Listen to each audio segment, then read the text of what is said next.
Aujourd'hui, je voulais vous faire le bilan d'octobre 2019. Alors, je ne vais pas dire première partie ou deuxième partie, hein, c'est le bilan total, puisque comme pour septembre, je n'ai pas fait de bilan mi-mois, ce qui est une erreur. Mais bon, peut-être que j'en ferai un en novembre, cette fois. Je serai peut-être un peu plus intelligente. Ne parions pas sur mon intelligence, il ne vaut mieux pas. Alors d'abord, je voulais vous parler un petit peu avant de plonger dans le bilan. D'abord, je voulais vous annoncer que je suis jurée du PLIB cette année, donc je suis trop contente. Pour ceux qui ne connaissent pas le PLIB, c'est le prix de la littérature de l'imaginaire Booktubers App, je crois que c'est ça le nom, mais je l'appelle tellement PLIB en fait que j'oublie à quoi ça correspond. En gros, c'est un prix littéraire décerné à une fantasy, une science-fiction ou un fantastique français ou francophone. L'année dernière, je m'y étais pas tellement intéressée en fait, ou trop tard pour pouvoir vraiment participer. Mais ça m'intriguait quand même vachement. Et du coup, cette année, je me suis dit, allez, vas-y. Je me suis lancée, je me suis inscrite et je suis jurée. Donc voilà. Ce qui est génial avec ce prix, c'est aussi qu'il y a des challenges au cours de l'année et je trouve ça génial. Voilà. Donc je m'amuse déjà énormément alors que ça vient juste de commencer. Donc j'ai trop hâte que ça continue. Du coup là dans le bilan vous allez voir quelques livres que j'ai lus pour le PLIB, pour la première épreuve, donc je vous en parlerai un peu plus quand on atteindra ces livres là. Qu'est-ce que je voulais vous dire d'autre? Oui, je voulais vous parler du club de lecture que j'ai fondé, entre guillemets, qui s'appelait la Team Psychopathe. Je ne sais pas si vous vous souvenez, pour ceux qui ont regardé le live, on a parlé d'un club de lecture où on allait lire Anna Karenine ensemble, et ce club de lecture s'appelle Team Psychopathe. Alors j'avais créé un groupe sur Instagram, mais c'était pas tout à fait pratique puisque tout le monde n'a pas Instagram et que du coup toutes les conversations étaient mélangées, c'était un petit peu brouillon. Du coup j'ai découvert Caravan grâce à la booktubeuse Murphy Napier. Mich, t'es sérieuse? J'ai découvert Caravan grâce à la booktubeuse Murphy Napier, je vous mettrai une de ses vidéos ou sa chaîne en description. J'ai trouvé ça génial, du coup j'ai créé un club de lecture sur Caravan, Team Psychopathe, avec mon nom de booktubeuse, Red Blue Moon. Donc si vous voulez faire partie de ce club de lecture mais que vous n'avez pas Instagram, c'est maintenant possible. Vous allez sur Caravan, vous rejoignez le groupe. Ensuite vous allez devoir télécharger Discord puisque c'est l'endroit où on parle de nos lectures communes. Et à partir du moment où vous êtes sur Discord, je peux vous faire basculer sur un serveur que j'ai créé sur Discord spécifiquement pour... Mon dieu. Pour le club de lecture. Je suis désolée, Mishka est en train de faire n'importe quoi avec les cartons qui restent dans la bibliothèque, donc elle est en train d'explorer, mais je pense que ça va finir en catastrophe. Voilà. Donc je disais, sur Discord j'ai créé un serveur qui s'appelle Team Psychopathe et je peux vous ajouter à ce serveur une fois que vous êtes sur le chat de Caravan. Voilà, je sais pas si je suis très claire, enfin bref. Tout ça pour vous dire, vous pouvez rejoindre le club de lecture maintenant si vous voulez, si vous n'avez pas Instagram. Puisque je sais que plusieurs voulaient... en faire partie mais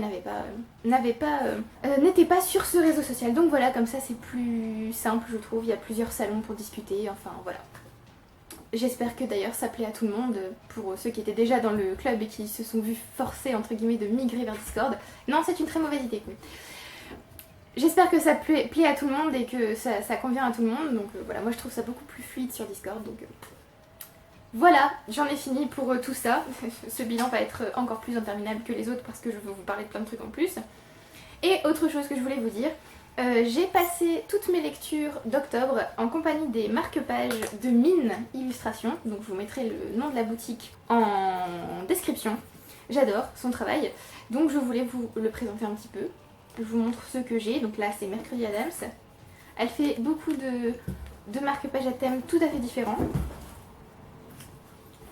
Et je les adore, voilà, je les trouve super chouettes. Il y en a plein, alors là je suis désolée mais pour moi c'est le tout premier marque-page que je lui ai acheté parce que pour moi c'est Mishka, clairement. Et elle a un chat noir qui est exactement comme Mich en fait. Voilà. Donc je vous recommande d'aller sur sa boutique. Alors bien sûr je vous informe de ça quand le code promo est terminé parce que je suis quelqu'un de génial. Mais si vous avez envie d'aller voir, je crois que j'ai perdu ma page. Non! Si vous avez envie d'aller voir, n'hésitez pas.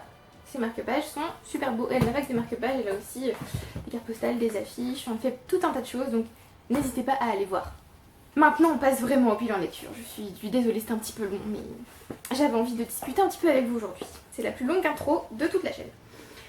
Alors, pour les lectures d'octobre, j'ai lu 10 livres il me semble. Pas mal. Alors, le premier livre que j'ai terminé en octobre, c'est Roméo et Juliette de William Shakespeare. Je l'ai relu pour mes quatrièmes. Je me permets d'aller intervenir. Je parie que dans 30 secondes elle recommence, enfin bref. Je disais donc Roméo et Juliette pour mes quatrièmes, je l'ai relu. Bon, j'aime toujours cette pièce et je trouve qu'elle a un attrait tout particulier quand on l'étudie, mais pas pour un cours auquel on assiste, mais que l'on crée soi-même. Je trouve ça, voilà, j'ai bien aimé travailler sur Roméo et Juliette, j'ai trouvé ça vraiment sympa. Donc voilà, je pense que tout le monde connaît un peu l'histoire, hein. C'est l'histoire de Roméo Montaigu et Juliette Capulet qui vont tomber amoureux l'un de l'autre, sauf que leurs familles sont ennemies, et donc ça va pas très bien se passer pour eux. Voilà. Tu te demandes comment tu vas descendre? Allez, monte. Oh là là. Bon, t'es une grande fille, mais chaud quand même. Hein. Donc, qu'est-ce que je disais? Je ne sais plus déjà. Oui, donc c'est une tragédie et c'était bien sympathique. Bon, alors, comme j'ai un petit peu étudié les personnages, tout ça, clairement, au début, je trouve, maintenant, à la relecture, que Roméo a l'air un petit peu ridicule. Mais il y a quand même de très beaux passages. Enfin, c'était très bien. Donc, j'aime beaucoup Shakespeare et Roméo et Juliette est une des pièces que j'aime bien de lui. C'est pas ma préférée, mais je la trouve quand même très belle et voilà. Je trouve que le traducteur a bien rendu l'écriture de Shakespeare, parce que j'ai déjà lu la pièce en anglais. C'est pas évident de lire Shakespeare en anglais. Hein.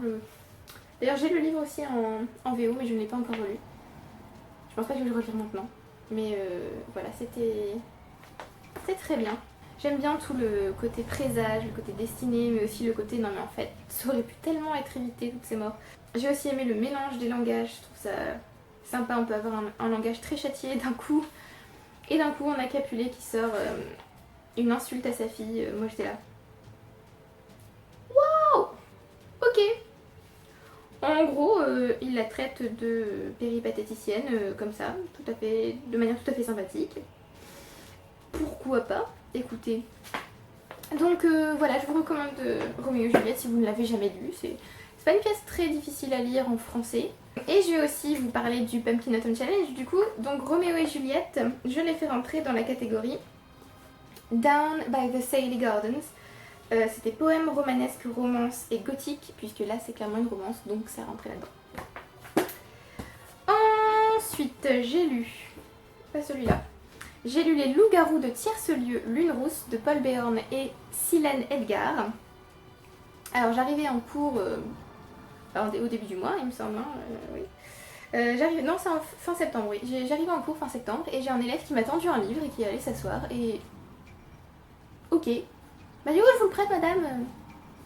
D'accord, bon, pourquoi pas. Du coup je me suis dit il faut quand même pas que je le garde 300 ans, hein, je vais le lire le plus vite possible pour pouvoir lui rendre. Et je connaissais pas du tout ce livre, je ne savais pas qu'il existait. En gros c'est un roman adapté du jeu Les Loups de Tiercelieu. Les Loups-garous de Tiercelieu. Je sais pas si vous connaissez, mais alors ce jeu est génial, j'adore ce jeu. C'est une amie qui me l'a présenté, on va dire, qui m'a fait découvrir ce jeu et c'était... Voilà, je pense que c'est un de mes jeux préférés. Je trouve ça génial. Donc pour ceux qui connaissent pas, en gros, on prend plusieurs joueurs. Je crois qu'on doit être minimum 8, si je ne dis pas de bêtises. Il y aura 3 loups-garous, il y aura des villageois et il y aura aussi des personnages spéciaux comme la sorcière, le chasseur, la voyante, la petite fille. Et le but pour les loups-garous c'est de manger tous les villageois évidemment, sans se faire prendre, puisque dans la nuit les loups-garous mangent les gens, mais dans la journée les villageois eux tentent de découvrir qui sont les loups-garous et donc de les tuer. Oui, c'est un jeu que j'aime beaucoup et donc je me suis dit c'est assez original d'écrire un roman là-dessus. Donc j'avais un peu une appréhension quand même parce que je me disais j'ai peur que... Enfin de pas vraiment retrouver le jeu ou alors qu'il soit tellement dilué que ça se voit plus ou alors que ce soit trop voyant. Enfin, donc j'avais mes petites appréhensions on va dire. Et en fait j'ai été complètement happée par l'histoire, c'était génial. J'ai retrouvé tout un tas d'éléments du jeu, que ce soit les personnages, l'ambiance, enfin, c'était vraiment top. J'ai adoré l'ajout que les auteurs ont fait puisqu'ils ont ajouté un personnage en particulier, c'était génial. J'ai aimé la dynamique entre les deux petites filles puisqu'en fait on va suivre Lune et... Waouh, je me souviens même plus, Lapsa je crois. Lapsa je crois, Lapsa et Lune. Non mais je suis nulle pour les prénoms, moi. Faut le remarquer. Lapsa et Lune qui sont meilleures amies et qui vont se retrouver éventuellement dans des camps opposés. Donc je ne vais rien vous dire de plus parce que je trouve que le résumé en dit déjà beaucoup trop. Mais oui, c'était génial. J'ai adoré la transposition des loups-garous. Enfin voilà, c'était trop bien. J'ai aimé en fait comment le jeu a été repris et comment en même temps il est vraiment complètement modifié et un peu tordu. Enfin voilà, j'ai trouvé que c'était très bien fait, que c'était bien aussi pour un public jeunesse, que c'était à la fois... Il y avait une bonne dose d'horrifique et en même temps c'était pas trop horrifique je trouve. Parce que je me voyais mal, enfin... Sachant que c'était un élève de 5ème qui m'avait prêté, si jamais il y avait eu des effusions de sang partout, je pense que je me serais dit est-ce que vraiment à 11 ans, c'est bien de dire ça. Enfin bon, je ne suis pas là pour faire de la morale du tout. Voilà, je ne vois pas trop quoi vous dire de plus sur ce livre, ça fait donc un moment que je l'ai lu, puisque je l'ai terminé le 3 octobre, ça fait un mois pile. Mais comme d'habitude, je vous mets en description mon blog, sur lequel j'ai fait une chronique pour ce livre, et pour la majorité des livres que j'ai lus d'ailleurs, à part Roméo et Juliette je crois, j'ai chroniqué absolument tous les livres. Donc voilà. Si vous voulez mon avis un peu plus approfondi sur ce livre, allez sur le blog, mais sachez que j'ai vraiment beaucoup aimé, c'était une super surprise. Et quand je lui ai rendu, je lui ai dit ah c'était très bien, merci beaucoup. Donc il était content aussi, donc parfait. Les loups-garous de Tierce-Lieu, je l'ai fait compter pour Lune Rousse. Alors, il a compté pour Automne Astral, You're Just As Sane As I Am, pour Lune, Étoile, Espace, Astronomie, Astrologie et Clairvoyance, puisque déjà rien qu'un petit trial Lune. Donc voilà, ça passait bien. Ensuite, j'ai lu Les Sœurs Carmine, tome 1, Le complot des corbeaux d'Ariel Holz. J'avais absolument pas l'intention de lire ce livre tout de suite. Mais en fait, après être rentrée des Aliénales, j'avais terriblement envie de lire Les Sœurs Carmine. J'avais trop envie de tenter. En même temps, j'ai quand même acheté les 5 romans de l'auteur au salon. Donc c'est un peu normal que j'ai eu envie de lire au moins un des 5 livres que j'avais acheté de lui. Voilà. Donc j'ai commencé Les Sœurs Carmine et j'ai été vraiment choquée d'aimer autant ce livre parce que j'ai beaucoup entendu parler des Sœurs Carmine avant d'aller au salon et ce livre en fait ne m'a jamais vraiment intéressée. Peut-être parce qu'il était partout, que j'en entendais trop parler et je sais pas, quelque chose me... Je ne sais pas pourquoi ça ne m'inspirait pas. Peut-être aussi parce que c'est de la fantasy urbaine et que je n'ai pas lu énormément de fantasy urbaine. Le seul vrai roman, entre guillemets, enfin, roman... non, parce que depuis j'ai lu quand même The Dresden Files qui est aussi de la fantasy urbaine, mais le seul roman avant que j'avais lu de fantasy urbaine c'était Neverwhere de Neil Gaiman et j'ai pas du tout aimé ce livre. Donc je me méfie un petit peu avec la fantasy urbaine et pourtant j'ai adoré. Mais vraiment, j'ai adoré ce livre, j'ai adoré les personnages. Mériver est ma sœur préférée, en même temps c'est un peu logique, on la suit ici donc on est très centré sur elle. J'ai adoré l'écriture, j'ai trouvé ça tellement beau, j'ai trouvé certains passages poétiques, j'ai adoré les jeux de mots, j'ai adoré l'ambiance, j'ai adoré l'univers, j'ai adoré toutes les références qu'on retrouve. Enfin c'était génial, oui j'ai adoré ce livre. Tout était bon dans ce livre en fait, rien ne m'a déplu, tout était bien. Il y a des vampires en plus donc comment résister. Je me suis énormément attachée à Mériver, aussi à Dolorine, sa petite sœur, moins à Tristabel quand même parce que franchement, je la trouvais horripilante et impossible à aimer dans ce premier tome. J'ai aussi aimé que ce soit voilà, ce genre de choses. J'ai aussi aimé qu'on ait des passages comme le journal secret et mystérieux de Dolorine Carmine. Voilà. J'ai aimé le jeu sur les mois, les jours de la semaine. J'ai même aimé la romance là-dedans. Non mais... J'ai tout aimé, qu'est-ce qui se passe? Voilà. J'aime aussi beaucoup la couverture, le style de ces couvertures est vraiment top. Donc voilà, rien ne m'a déplu dans ce livre, c'était top. Que dire de plus? J'ai trouvé ça aussi original et j'ai aimé la fin. Par contre la fin c'était assez horrible quand même, cette fin. On peut pas finir un livre comme ça, hein, ça ne se fait pas du tout. Parce que du coup cette fin m'a donné immédiatement envie de lire le tome 2. Et j'étais censée lire ce livre en lecture commune avec ma sœur, qui s'est arrêtée dans la lecture en cours de route. Donc moi j'étais un peu désespérée en me disant oui mais du coup ça veut dire que je peux pas finir. Donc elle m'a dit non je finis, on lira la suite ensemble. Et en fait j'avais trop envie de lire la suite. Donc ça a été difficile. Mais donc voilà, je vous recommande Les Sœurs Carmine si vous ne l'avez pas encore lu. Je pense que je suis la dernière personne sur cette planète à le lire. Puisque tous ceux qui sont intéressés par la fantasy francophone l'ont déjà lu, j'ai l'impression. J'ai fait entrer Les Sœurs Carmine tome 1 dans Automne Enchanteur, Misty Day, Déesse, Dieu, Résurrection, Nécromancie et Animaux, puisque la petite Dolorine est un peu une nécromante. Voilà, je ne vais pas trop vous en dire, mais si vous n'avez pas encore lu ce livre, je vous en prie, foncez. Ça va être long. Ça va être long parce que j'ai encore beaucoup de livres à vous montrer. Ensuite, j'ai lu The Defiant Hair, le deuxième tome des Faucons de Ravera de Melissa Caruso. Je l'ai lu en lecture commune avec Aurore qui m'avait offert le premier tome. J'avais lu le premier tome avec elle et on avait toutes les deux beaucoup aimé. On a lu ensemble le deuxième tome et cette fois on a toutes les deux eu un coup de cœur parce que ce livre était tout simplement génial. Alors, je viens de remarquer un espèce de truc bizarre. À chaque fois que je lis un tome 2 de série, je trouve qu'il est encore meilleur que le tome 1. Et du coup, c'est mon tome souvent préféré de la série. Par exemple, là, c'est une trilogie. Donc le troisième tome, c'est The Unbound Empire, mais il ne sort pas encore maintenant en français. Donc je fais un tome qui sort en français pour pouvoir le lire aussi avec Aurore. Et en fait, j'ai peur de ce troisième tome parce que ce livre était tellement bon. Est-ce que, vraiment, Melissa Caruso peut faire mieux? Je ne sais pas.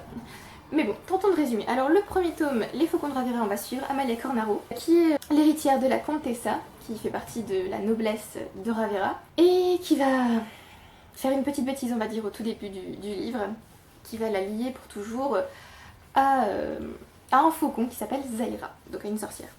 Je ne vais pas vous en dire plus, j'ai pas tellement envie de vous en dire plus. C'est une très bonne fantaisie et je vais vous laisser découvrir toute l'originalité du système magique, tout ça. Ce tome 2 était encore meilleur, j'ai adoré. J'adore Amalia, j'adore Zaira, j'adore la majorité des personnages, à part Marcelo, je n'y arrive pas, lui je ne peux pas l'aimer, je ne l'aime même pas du tout, il m'énerve, j'ai envie de le secouer, mais voilà, je le trouve assez ennuyeux comme personnage, assez fade et assez génial, donc ça m'agace assez.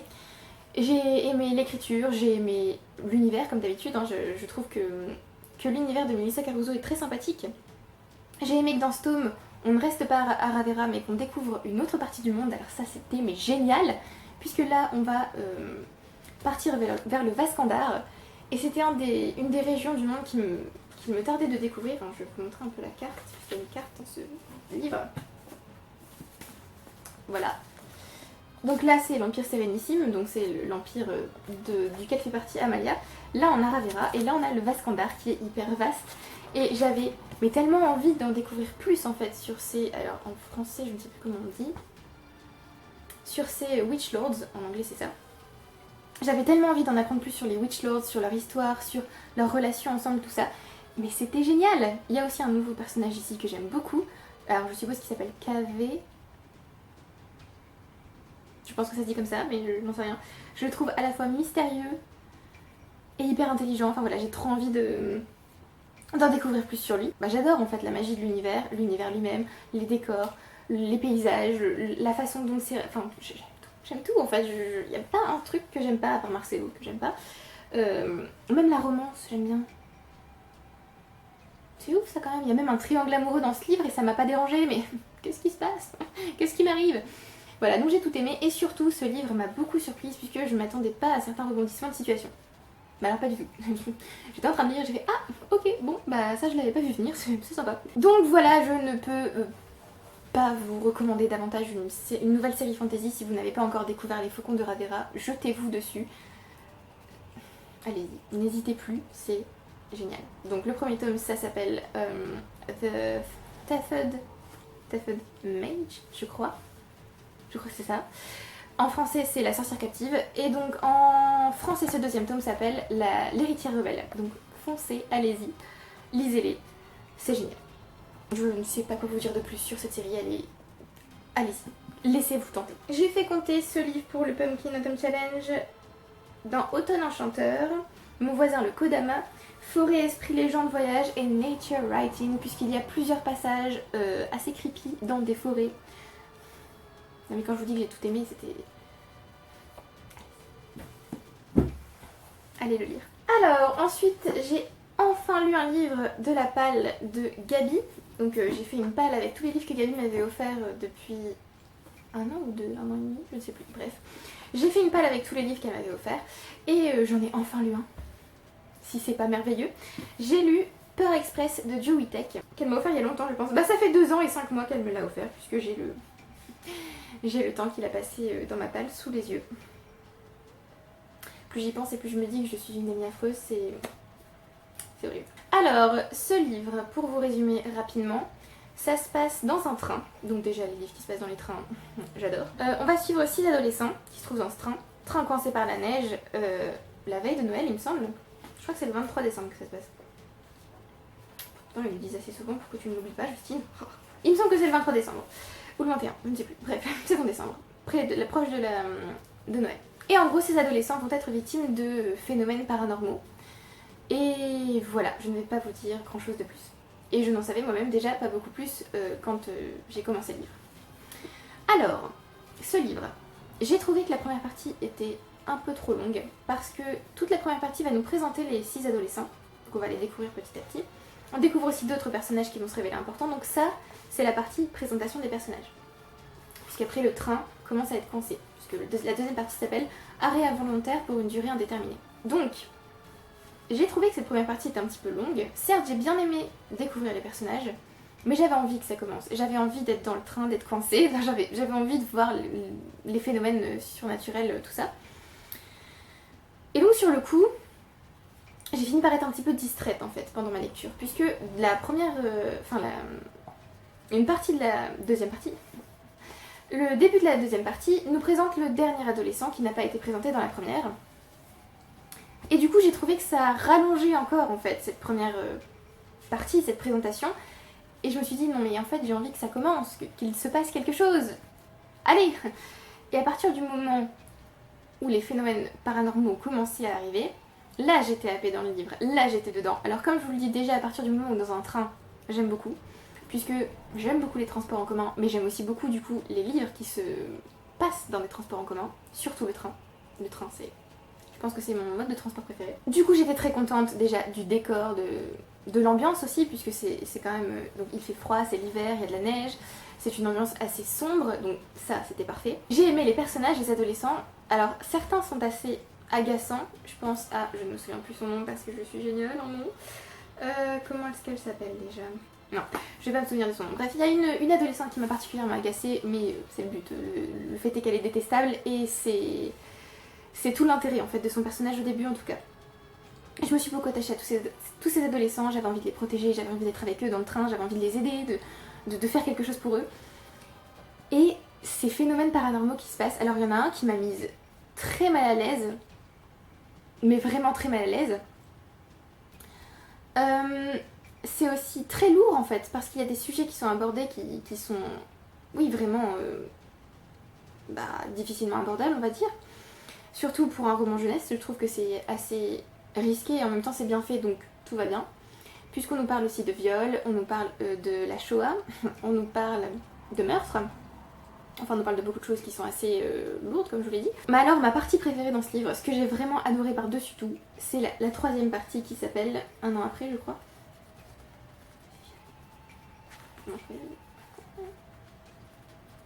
Non, il est où? Ah, là. Oui, voilà. La troisième partie qui s'appelle Au-delà du retour. Et donc là, c'est un an après ce qui s'est passé dans le train. On découvre en fait comment les adolescents ont évolué, ce qui s'est exactement passé. En fait toute une enquête policière autour de cet accident qui a donc eu des conséquences. Et j'ai trouvé cette partie mais tellement géniale parce qu'elle mélange paranormal et science et c'est vraiment un truc que j'adore. Donc j'ai en fait adoré ce livre pas juste pour la troisième partie parce que bien sûr les deux premières permettent d'aboutir à cette troisième partie et permettent le mélange science paranormal. Mais alors mais vraiment, si vous avez commencé ce livre et qu'il vous semble un petit peu long et que vous avez un petit peu de mal, et si vous aimez ce genre de mélange assez surprenant, mais continuez à lire. Cette troisième partie, c'était du pain béni pour moi, j'ai adoré, c'était génial. Du coup, ça m'a donné envie d'avoir une série sur ces adolescents, puisque à la fin, clairement, on peut s'attendre à une suite ou à une espèce de série sur... pas les mêmes choses, mais sur... oui, toute une série en fait sur ces phénomènes paranormaux qui peuvent éventuellement être expliqués par la science ou qui peuvent être expliqués par d'autres choses. Enfin, j'ai trouvé ça génial, je trouve que ça ouvre toute une réflexion sur le fait que le paranormal n'est pas forcément quelque chose pour les illuminer ou quoi. Enfin, je trouve ça vraiment intéressant, ça ouvre vraiment une discussion et j'adore, tout simplement. Voilà, c'était génial. Alors bien sûr pour ceux que ça n'intéresse pas du tout, pour ceux qui... je vais pas dire qu'ils ne croient pas aux fantômes ou ce genre de choses, c'est pas la question, mais pour ceux qui ne voient pas de lien et pour eux c'est complètement fantaisiste, je suis pas persuadée que ce livre va vous plaire du coup. Mais moi j'ai trouvé ça excellent, c'était excellent, vraiment. Du coup ça m'a donné envie de lire d'autres livres de Joe Tech. Bon, je vais pas beaucoup plus vous en dire parce que j'ai pas envie de vous spoiler ou de vous gâcher la surprise ou quoi, mais c'était génial. J'ai fait compter ce livre pour le Pumpkin Autumn Challenge dans Automne frissonnant, les eaux de Davy Jones, piraterie, mer, océan, bayou, vaudou et fantômes, puisque effectivement dans ce livre on va trouver des fantômes. Mais tentez-le si vous aimez le paranormal, tout ça, je pense que ça pourrait vous plaire. Ensuite, comme je vous l'ai dit, j'avais terriblement envie de lire ce livre et donc j'ai pu résister allez, 2 lectures et puis après non, je ne pouvais plus. Et je me suis jetée sur Les Sœurs Carmine, tome 2, Belle de Gris d'Ariel Holz. J'avais un peu d'appréhension pour ce livre parce que comme je vous l'ai dit, Tristabel n'est pas du tout ma sœur préférée. Et c'est elle qu'on va suivre ici d'ailleurs, on notera cette couverture magnifique. Je pense que c'est ma préférée des 3, elle est juste trop belle. Donc Tristabel n'est pas du tout ma préférée, j'avais un peu peur de ne pas aimer justement à cause d'elle. Et la majeure partie du roman, j'ai trouvé que sa voix parasitait en fait l'écriture d'Ariel Holz, que j'aime beaucoup par ailleurs. Mais voilà, c'est écrit à la première personne, donc on est vraiment dans la tête de Tristabel, et donc on a son phrasé à elle, sa parole à elle. Et parfois ça m'a gênée, parce que j'avais envie de retrouver le narrateur en fait. Donc on le retrouve parfois parce qu'on suit aussi Mériver à un moment donné. Mais voilà, c'est surtout du point de vue de Tristabel. Pour autant j'ai bien aimé l'écriture évidemment, j'ai aussi aimé l'histoire. J'ai trouvé que c'était très intéressant de voir cette volonté de Tristabel, ce qu'elle voulait faire, sa détermination, tout ça. J'ai aussi aimé l'univers encore une fois. Encore ces jeux de mots, encore cet univers complètement décalé avec ses multiples références à d'autres univers dans le même ton on va dire. J'ai aimé les personnages, j'ai fini par m'attacher quand même à Tristabel, il faut bien le dire, et j'ai trouvé que ce tome était assez original, puisqu'en fait ici on suit clairement quelqu'un de pas du tout sympathique à première vue. Comme je vous l'ai dit, hein, Tristabel n'est pas du tout ma sœur préférée, et donc on suit quelqu'un qui est véritablement détestable. Mais vraiment, il n'y a aucun moment où on peut se dire « Oh, elle est adorable quand même », non. Non, il n'y a pas de point où... Il n'y a pas de moment où elle est... je sais pas, où il y a une espèce de rédemption ou quoi. Et la fin m'a brisé le cœur. En mille miettes, vraiment, en mille morceaux, il a explosé. Je pense que cette fin était juste trop pour moi. C'était affreux. Et voilà, je peux pas tellement vous en dire plus, mais on va dire que cette fin remet tout en perspective. Et même ce livre en fait, puisqu'on apprend vraiment à connaître Tristabel et on se rend compte de la raison pour laquelle elle se comporte comme ça en fait. Voilà, ce qui l'excuse pas par ailleurs, mais ce qui la rend beaucoup plus sympathique. Donc j'ai beaucoup aimé ce tome, même s'il n'est pas un coup de cœur comparé au tome 1, mais j'ai quand même apprécié, enfin je veux dire, j'ai pas détesté parce qu'on suivit Tristabel. Et la fin, comme je vous l'ai dit, a relevé mon amour pour ce livre, on va dire. Comme pour le premier tome, j'ai mis ce livre dans la catégorie Misty Day, donc dans Automne enchanteur, déesse, dieu, résurrection, nécromant et animaux. D'ailleurs, je pense que si je vous dis pourquoi je l'ai mis, c'est un spoil. Donc on va dire que c'est encore parce qu'il y a Dolorine et qu'elle est un peu nécromante, donc voilà. Ensuite, j'ai lu un livre que je ne pensais pas lire en fait. C'est une amie qui me l'a prêté. Je lui ai dit que je n'avais jamais vraiment lu Stephen King. Enfin, j'ai lu La Ligne Verte, j'ai lu le premier tome de La Tour Sombre et j'ai lu son essai sur l'horreur, Anatomie d'horreur. Mais j'avais jamais vraiment lu de roman horrifique de Stephen King et je n'y tenais pas tellement puisque voilà, j'ai cru comprendre que certaines scènes étaient assez gore donc ça ne m'attirait pas du tout. Pour autant, elle m'a quand même prêté Misery de Stephen King donc, que je m'attendais absolument pas à aimer et que je m'attendais à abandonner au bout de quelques pages. Grande surprise, j'ai adoré ce livre, mais genre vraiment, c'était un coup de cœur. Moi-même, j'étais choquée. Alors, pour résumer rapidement ce livre, Paul Sheldon est écrivain, il a un accident de voiture et il est sauvé par une femme, Annie, qui va l'installer dans une chambre d'amis chez elle. Problème, il a tué Misery, l'héroïne de ses romans, de sa série de romans hyper populaire. Et Annie n'est pas contente du tout qu'il ait tué Misery. Elle veut qu'il la ressuscite. Quitte à le faire souffrir pour ça. Et oh mon dieu, comme elle le fait souffrir. Donc, je pense déjà que ce livre, c'est un peu l'incarnation des plus grandes peurs des écrivains. Et si jamais un jour ils se font enlever par un fan qui leur en veut à mort parce qu'ils ont tué son personnage préféré, j'avoue que c'est assez effrayant comme idée. Je suis désolée si vous entendez dehors, mais en fait les gens aiment beaucoup faire demi-tour devant chez moi. Donc toute la journée, on a des voitures, des motos, tout ça qui passent devant chez nous et qui font des dérapages sur les cailloux parce que est-ce qu'on a quelque chose à faire des gens qui vivent là? Non. Donc voilà. Donc c'est un balai incessant de voitures et de gens. C'est génial. Revenons au livre. Donc je m'attendais pas du tout à aimer et en fait, déjà c'est pas horrifique tout de suite. C'est-à-dire qu'il a quand même un énorme talent Stephen King, c'est que tout doucement il nous amène vers l'horreur. Déjà il y a une première scène qui m'a dérangée. Tellement dérangée que j'ai dû reposer le livre et me dire non mais en fait peut-être que je vais pas le finir effectivement. Peut-être que j'ai commencé. Déjà ça m'a vraiment perturbée, donc je vais peut-être juste pas le finir. Et en fait au fil du temps, j'avais envie de savoir ce qui allait se passer. Donc j'ai repris le livre.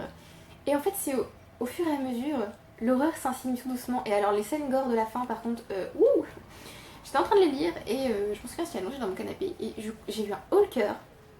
J'ai posé le livre, j'ai fait attends, je vais arrêter d'imaginer cette scène. Je vais voir des petites pâquerettes dans ma tête avec des licornes, ça va passer mieux. Et après je vais reprendre. Parce qu'il y a une scène vraiment gore, moi j'ai... La scène du policier à la fin. Non. Mon cerveau il a pas pu, c'était... Mais donc quand même j'avais hyper envie de connaître la fin, je voulais absolument savoir ce qui allait arriver à Paul Sheldon, je voulais absolument savoir s'il allait ressusciter Misery, ce qui allait arriver à Annie, tout ça. Et c'est tout le talent de Stephen King, il est excellent, je veux dire... Dans ce livre, il a injecté tout un tas de réflexions sur la littérature, que ce soit la littérature populaire, la vraie littérature, comment les auteurs parviennent à happer le lecteur, comment à un moment donné le lecteur ne peut tout simplement plus fermer le livre parce qu'il a trop envie de savoir ce qui va arriver, il a trop envie de comprendre. Et quelle satisfaction de me rendre compte qu'à un moment donné, quand justement il parle de ce moment où le lecteur ne peut plus s'arrêter de lire parce qu'il veut comprendre, et bien j'étais arrivée à ce moment-là en fait. Et c'était génial. Voilà, donc j'ai adoré déjà toutes ces réflexions, pour moi c'était la meilleure partie du livre. Mais ce que j'ai adoré aussi c'est Annie, qui en fait est une excellente méchante. Malheureusement il n'y a pas de mot adéquat en français, sinon il y a villain en anglais. J'adore que ce soit une female villain, une méchante qui n'est pas manichéenne, elle n'est pas juste stupide et complètement... rusto, ce genre de choses, elle est hyper rusée, hyper intelligente et c'est tout le problème en fait de Paul et d'Annie. Elle est... À un moment donné quand même le lecteur ressent de la sympathie pour elle, enfin je veux dire c'est quand même extraordinaire de ressentir de la sympathie pour une femme qui fait ce genre de choses à un autre être humain, enfin... Voilà, donc j'ai adoré ce livre, il m'a perturbée, la fin était atroce, je trouve. Ça nous parle de folie, ça nous parle de ce qu'on est prêt à faire pour survivre, c'était...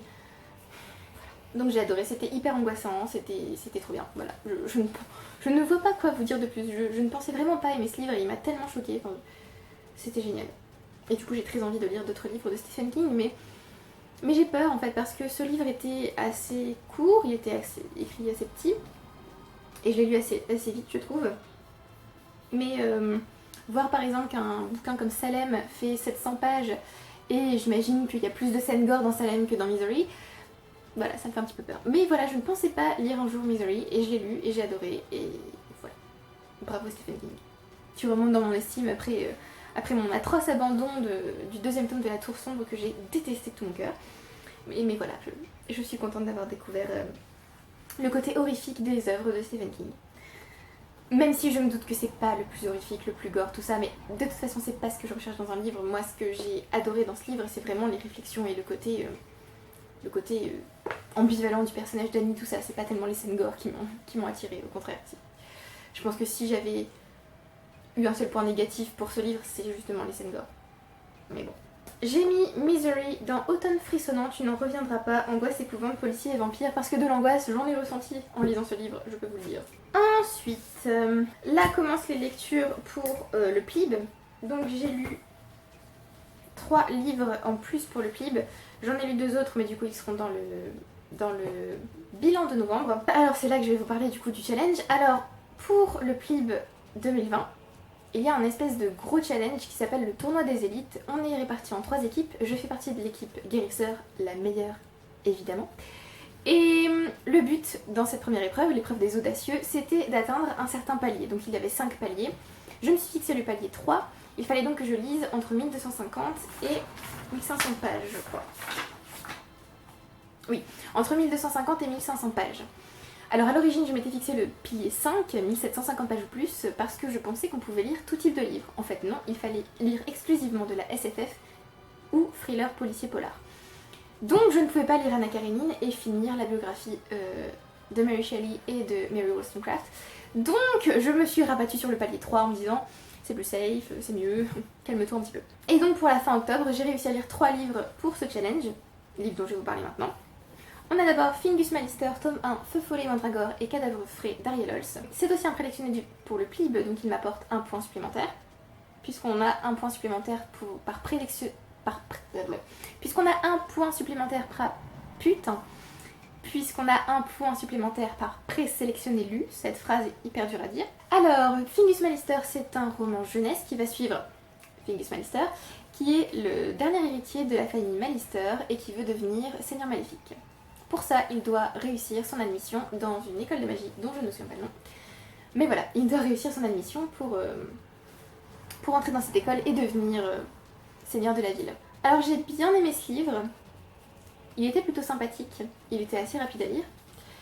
Et j'ai aimé certaines références, j'ai aimé le personnage de Polly particulièrement et la famille de Polly. Alors là j'ai vu, quand on entre en fait, à un moment donné dans une scène, on entre dans la maison de la famille de Polly. J'ai eu cette vague de nostalgie pour la famille Weasley, c'était tellement violent que j'ai eu envie immédiatement après de lire Harry Potter. Voilà, c'était vraiment très chargé en vibe Harry Potteresque, on va dire. Mais du coup j'ai adoré cette scène, c'était génial. Voilà. On a plusieurs autres références à d'autres œuvres, d'autres auteurs, c'était très sympa. J'ai aimé l'univers et à nouveau j'ai aimé les jeux sur les noms, mais j'ai pas réussi à entrer à fond dans ce livre. Je ne sais pas exactement pourquoi. Fingus m'a plus agacé qu'il ne m'a attendri, même si, bon, j'ai eu un petit peu pitié de lui parfois. Mais voilà, j'ai pas réussi à entrer à 100% dedans, malheureusement. Pour autant, la fin est très intéressante et j'ai hâte de voir en fait ce que ça va donner, donc je pense que je lirai la suite. Mais donc voilà, c'est pas un coup de cœur, mais c'était pas mal. Voilà. Fingus Malister, je l'ai fait compter pour... Mais je ne l'ai pas fait compter, parce que je suis bête. Je ne sais pas dans quoi je pourrais le mettre, Fingus Malister. Peut-être que je peux le mettre dans Rêve. Rêvons-nous de Mouton électrique, Automne astral. Comme ça j'aurai fini. J'aurai tout complété pour le Pumpkin Autumn Challenge, ce serait merveilleux. Je pense que je vais faire ça d'ailleurs. Donc je vais faire compter Fingus Malister pour Automne astral, Rêvons-nous de Mouton électrique, Rêve, SF, Android et Post-apo. Parce que le rêve de Fingus Malister est de devenir seigneur maléfique. Et donc ce qui est au centre de cette œuvre, c'est justement son rêve. Voilà. Et donc je vous le recommande quand même si ça vous intéresse. J'ai fait une chronique à nouveau sur le blog pour expliquer plus clairement ce que j'en ai pensé. Je tiens à vous rappeler que vous m'avez dit que vous aimiez les longues vidéos. Cadeau. L'avant-dernier livre que j'ai lu pour le mois d'octobre, c'est Sorceleur, tome 2, L'épée de la Providence d'Andrei Sapkowski. Alors là, pour le PLIB, tout le livre n'a pas compté parce que j'avais déjà lu une partie de ce livre avant de commencer la semaine. Donc il n'y a que 233 pages qui ont compté pour le challenge. A nouveau, comme le premier tome, c'est un recueil de nouvelles, ce que je ne savais pas en fait avant de commencer le livre. On m'a prévenu juste avant que je le commence en fait, donc j'ai fait ah bon d'accord, tant pis. A nouveau, on va suivre Gérald de Rive qui est sorceleur et on va découvrir ses aventures. Cette fois, enfin encore une fois en fait, j'ai trouvé que les aventures n'étaient pas liées les unes avec les autres, ce qui est rend un peu la chronologie un peu difficile à suivre, je trouve. Les seules nouvelles qui commencent à se lier plus à la quête principale, on va dire, c'est les deux dernières, puisqu'on va rencontrer ici Ciri, un personnage assez important dans la suite si j'ai bien compris. Et le tome 3 est enfin un roman. Voilà, si j'ai bien compris. Normalement c'est ça. Alors, j'ai mis en pause ce livre parce que je n'ai pas du tout aimé les 3 premières nouvelles. Si je n'ai pas aimé, c'est parce que d'abord je trouve que cet univers... Et alors j'adore l'univers, j'adore le fait qu'il y ait des créatures, tout ça, ça c'est top. Mais j'ai un problème avec le fait que le sexe soit omniprésent et que les femmes soient présentées d'une façon assez particulière. Ça m'agace assez, par exemple la scène où Yennefer se retrouve à moitié nue contre un arbre et qu'un homme sous-entend qu'il pourrait la violer. Et bien moi ça ne me fait pas rire, je ne trouve pas ça intéressant, je trouve que ça n'ajoute absolument rien au livre et je n'aime pas du tout ce genre de scène. Et le sexe et les femmes dans ce livre, je vous avoue qu'à force, ça m'a saoulée. Il y a aussi quelques petites remarques sexistes qui m'ont agacée. Et autre chose, niveau sexe, le fait que Geralt se tape absolument toutes les nanas qu'il croise, pourquoi? Je veux dire, ce gars est censé être repoussant, c'est censé être un monstre entre guillemets, il est censé rien ressentir, et pourtant il se tape toutes les filles. Enfin, je trouve ça pas du tout cohérent en fait. C'est même pas le fait qu'il se tape des filles qui me dérange, c'est le fait que ce soit pas cohérent avec tout le délire quoi. Donc voilà, déjà ça m'a saoulée. Et c'est très mis en avant dans les 3 premières nouvelles, donc autant vous dire que j'étais agacée. Puis en plus j'ai pas, enfin je sais pas, les 3 premières nouvelles ne m'ont vraiment pas plu. J'ai trouvé qu'elles étaient médiocres entre guillemets par rapport au premier tome que j'avais beaucoup plus aimé. J'ai trouvé qu'elles étaient, enfin le ton était solennel et en même temps quand il y avait de l'humour c'était beaucoup trop lourd par rapport à la solennité de certains personnages. Enfin, j'ai trouvé que c'était bizarre en fait, j'ai pas retrouvé ce que j'avais aimé dans le premier tome, du tout. Et du coup ça m'a complètement sorti de l'univers en fait, donc j'ai fini par poser le livre et me dire bon bah je le reprendrai plus tard, tant pis. Le tournoi des élites arrive et je me suis dit oh mon dieu de la fantaisie vite, je vais finir le sorceleur. Donc là j'ai commencé la 4ème nouvelle qui s'appelle Une once d'abnégation. Oui d'ailleurs en parlant des titres, ils sont très bien. Le problème c'est que l'auteur a tendance à le faire répéter plusieurs fois à différents personnages, voire au narrateur, et c'est juste chiant. Parce que le lecteur n'a pas besoin qu'on lui mette le nez sur le titre et qu'on barbouille sa tête dedans. Enfin, je veux dire, on a compris le sens du titre à un moment donné, pas besoin de le répéter tout le temps. Donc ça m'agaçait un peu, je dois le dire. Et donc les 3 dernières nouvelles sont beaucoup mieux. J'ai beaucoup aimé Une once d'abnégation, justement. J'ai trouvé que c'était une assez belle nouvelle, même si elle a encore quelques défauts du genre le sorceleur qui tombe une énième fois amoureux. Quoi? J'ai beaucoup aimé le personnage d'Essidaven justement dans cette nouvelle et la fin m'a brisé le cœur, je m'attendais pas à ça, c'était ouf. L'avant-dernière nouvelle, il me semble que c'était dans le royaume des Dryades et j'ai trouvé ça très intéressant de découvrir autre chose, un autre aspect du monde. C'est l'épée de la Providence justement. J'ai trouvé cette nouvelle très bien, j'ai aimé que ce soit dans une forêt, que ce soit un peu plus féerique, tout ça. Il y a encore une petite once de romance, mais bon ça va, ça va encore. Et surtout on découvre Ciri. Et quelque chose en plus, là clairement j'ai l'impression que c'est le prologue du 3ème tome et donc de la série de romans. Et donc ça m'a plu, j'ai eu très envie en fait de lire le tome 3 juste après avoir fini le tome 2. Mais je vais me calmer parce que du coup, si dans le tome 3 on retrouve à nouveau tous les défauts des 2 premiers tomes, parce que, soyons clairs, dans le premier tome il y a aussi ce côté sexiste et ce côté romance tout le temps, juste je n'avais pas forcément fait attention parce que j'avais pas lu de fantasy depuis un moment je pense, ou alors j'étais dans une panne de lecture, donc vraiment ce tome 1 c'était... Oh mon dieu, c'était génial parce que j'ai eu un coup de cœur pour l'univers, tout ça.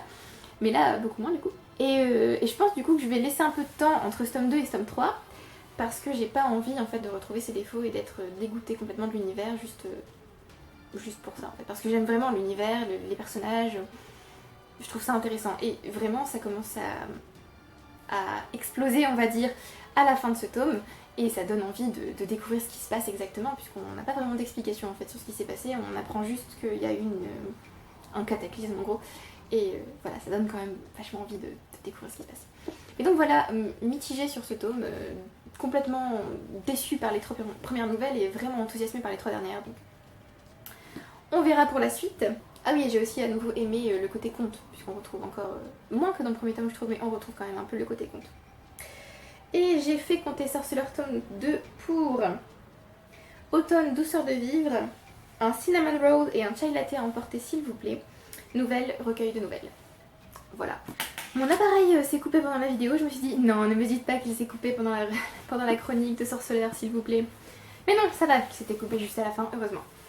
Et donc, maintenant, ce que vous attendiez tous depuis le début de la vidéo, le dernier roman lu pendant le mois d'octobre. Alors, ce dernier roman que j'ai lu, c'est Interview with the Vampire d'Anne Rice, donc Entretien avec un vampire. Je pense que vous le savez, ce livre, j'avais très envie de le lire.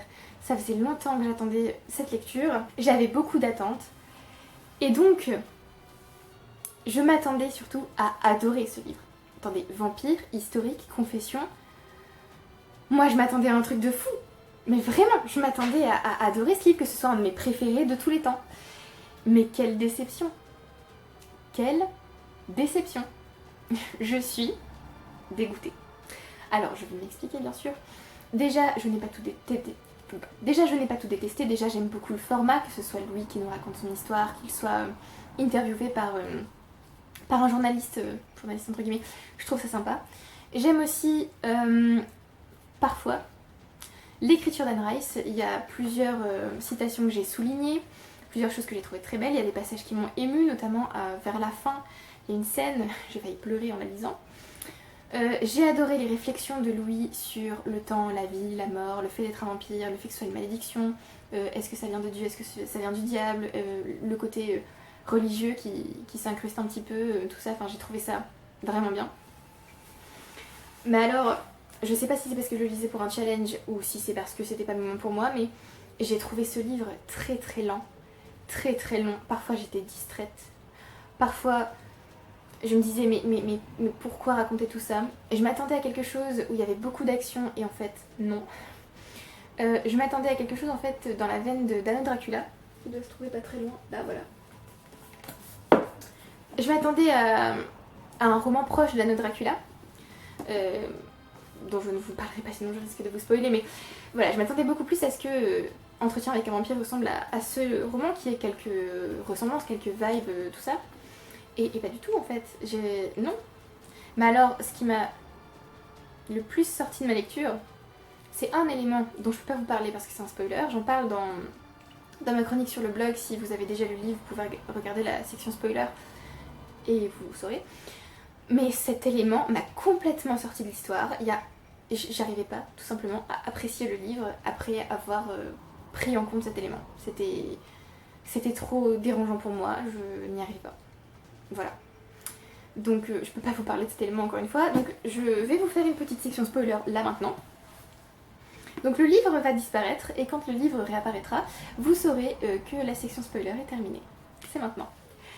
J'ai détesté le fait que Claudia soit d'abord la proie de Louis, donc là à la rigueur je peux comprendre, c'est une enfant donc je sais pas, il doit y avoir un attrait à boire le sang d'une enfant, j'en sais rien.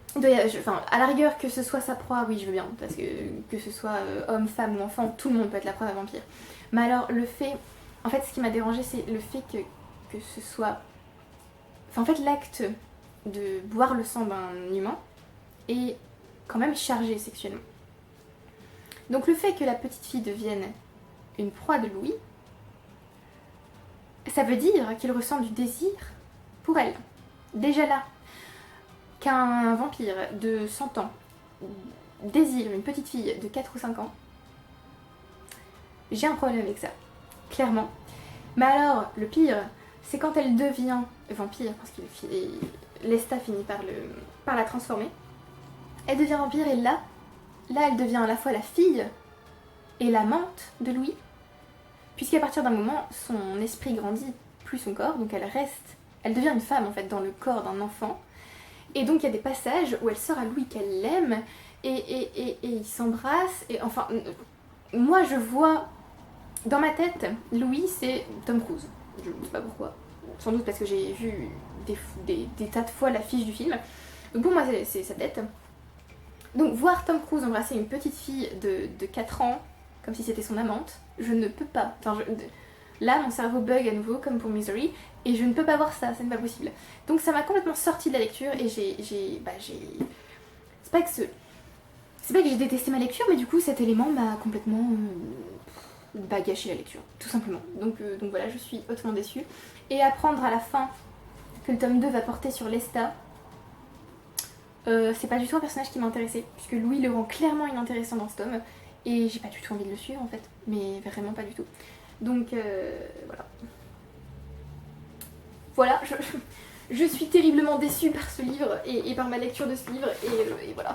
J'ai fait compter ce livre aussi pour le premier challenge d'automne frissonnant, Tu n'en reviendras pas, angoisse épouvante, policier et vampire, puisque vampire évidemment. Donc voilà, ce sont tous les livres que j'ai lus pendant le mois d'octobre, plus Lune Rousse qui ne s'y trouve pas. Alors c'était globalement un bon mois lecture et grâce à ces romans, j'ai réussi à achever complètement tous les menus du Pumpkin Autumn Challenge. Génial. Du coup, tous les autres livres en fait sont des bonus, c'est parfait. Je vais vous faire le bilan rapide statistique du mois. Alors, le meilleur de ce mois, c'était The Defiant Hair. Je pense qu'il n'avait pas de concurrent tellement j'ai adoré cette lecture. Il n'y a pas de fail, enfin il n'y avait pas de fail, puisque plus j'y pense et plus je trouve que The Interview with the Vampire ressemble à un fail malheureusement. La surprise de ce mois, c'est sans conteste Misery de Stephen King, parce que je m'attendais pas à lire ce livre, petit 1, et à l'aimer, petit 2. Et la déception de ce mois, je pense qu'elle est partagée entre Sorcerer tome 2 et Interview with the Vampire. Voilà. En tout, j'ai lu 10 livres, j'en ai acquis 15. D'ailleurs, je me suis rendu compte que j'avais oublié un livre dans le book haul de la dernière fois, donc je vous l'intégrerai dans le prochain book haul. J'ai lu 10 fictions.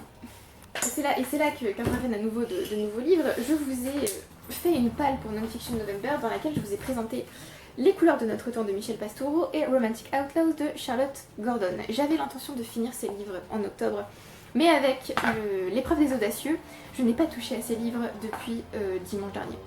Donc, je vais lire ces livres en novembre. Mais donc, ça fait que je n'ai lu je n'ai terminé aucune non-fiction ce mois-ci. Ce qui est une honte. Mais tout va bien puisque c'est Non-Fiction November, je vais pouvoir me rattraper et lire énormément de non-fiction, n'est-ce pas? J'ai aussi ces 2 romans à terminer, Anna Karenine de Tolstoï et Game of Thrones, le premier tome. Je me suis arrêtée il y a 107 ans dans Game of Thrones et je me dis qu'il faudrait peut-être que j'essaie de le finir cette année, ce serait bien. Je pense que je terminerai Anna Karenine en novembre sans problème. Mais je vous avoue que Game of Thrones, j'ai mes doutes. Donc 10 fictions, aucune non-fiction, le choc. J'ai lu une pièce de théâtre classique, 9 romans, 7 de fantasy et 2 de thriller horreur. J'ai commencé 3 séries, Les Sœurs Carmine, Fingus Magister et Chronique des Vampires.